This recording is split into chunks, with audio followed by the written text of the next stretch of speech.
Hello, we are back. We are in the kitchen with American Express. We are so excited to be here using our gold card to shop for groceries and make you something delicious, pantry friendly. Today we are making my one pot creamy spinach pesto pasta. It is such an easy recipe, so delicious. We've been seeing so many people make it, so what better way than to cook it together, and I'll show you how I go. What is this pasta? This is a super easy one-pot pasta that uses a combination of spinach and basil and walnuts and lemon to make a super easy sauce that you then stir in to this one-pot pasta. So truly, it is spaghetti, water, and I flavor it up with some garlic and chili, but we're gonna jump right in. If you have any questions, throw them in the comments. In a blender, I have 4 cups of baby spinach.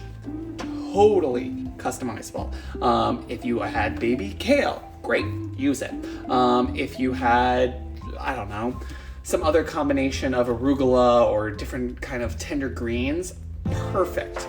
Truly mix and match whatever you have. One of my favorite things is getting messages from people who make this recipe and tell me how they made it their own. So to that, I'm going to add 1 cup of fresh basil leaves, and I'm going to add that right in, as well as half a cup of walnuts.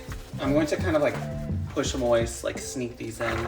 And we're honestly almost done with the sauce. I told you this recipe is so easy. I'm going to zest and juice 1 lemon, just because I find that is like kind of like my favorite part of any pasta dish, is a nice like little kick of acidity.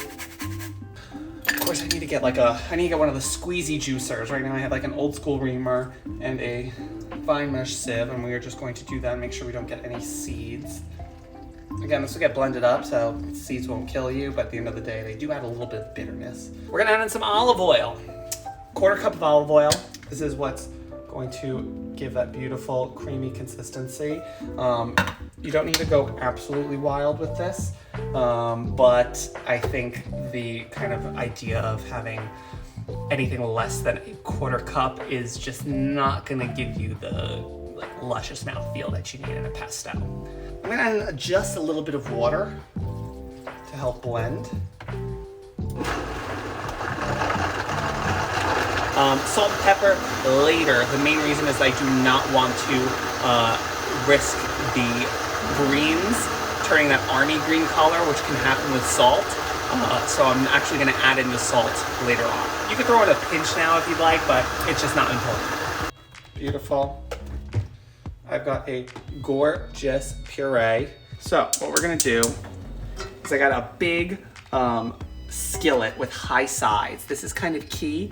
You can also use a brazier if you have, and we're going to heat this over medium-high heat, and I'm gonna throw in 2 tablespoons of olive oil, 2 cloves of garlic, and 1/4 teaspoon of crushed red pepper. One of the main issues I have with one-pot pastas is that they do not build flavor enough. If you just throw everything into one pot, it's gonna be fine, it's gonna infuse. But if you cook the aromatics first and then add in your pasta and water, you're just gonna get such a better result every time. So what I'm doing is I'm blooming all of this in the oil together.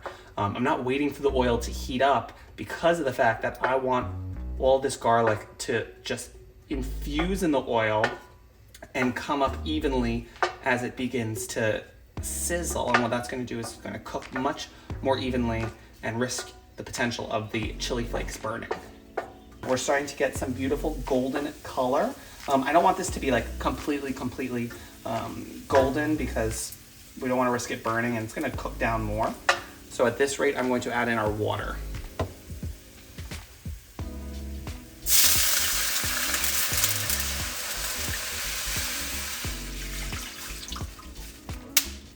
And this is now creating that beautiful mock broth. And we are going to season it up very well. Not like pasta water, because this is all water that's going to get absorbed by the pasta, but you definitely want to give it a good pinch. I'm going to add in 1 pound of spaghetti. This is the best part about one pot pasta, is that this is now going to cook up within 15 minutes. I'm just gonna be here stirring this pasta. I wanna start to move it a little bit at the beginning just because I do not want anything to stick. But now we're just waiting this to come up to a simmer, and then I'll probably switch to a pasta spoon and we'll let it go. The trick of kind of cooking down your aromatics before you make a one pot pasta is truly, I think, the #1 trick to take away from this recipe that you can really apply to any one pot pasta recipe you see. The fact is, it's still one pot. It's not like you're adding any dishes, but you are adding so much flavor. And now I'm just kind of giving it some gentle caresses back and forth, nothing sticking. And we are going to let all of that water get sucked up into the pasta, and then the starch from the pasta is going to thicken the leftover water into a creamy, starchy sauce.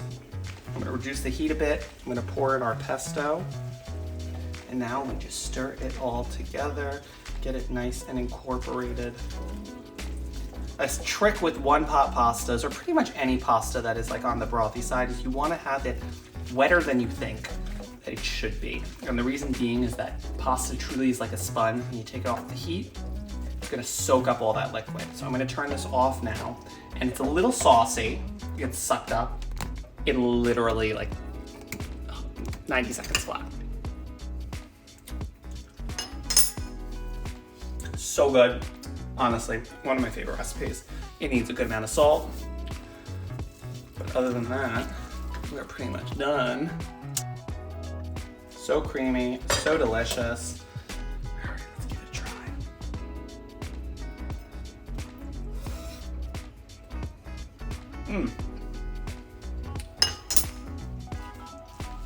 It's perfectly al dente. The lemon is so nice. The basil sings. The walnuts give a bit of body. All of this is just pure magic.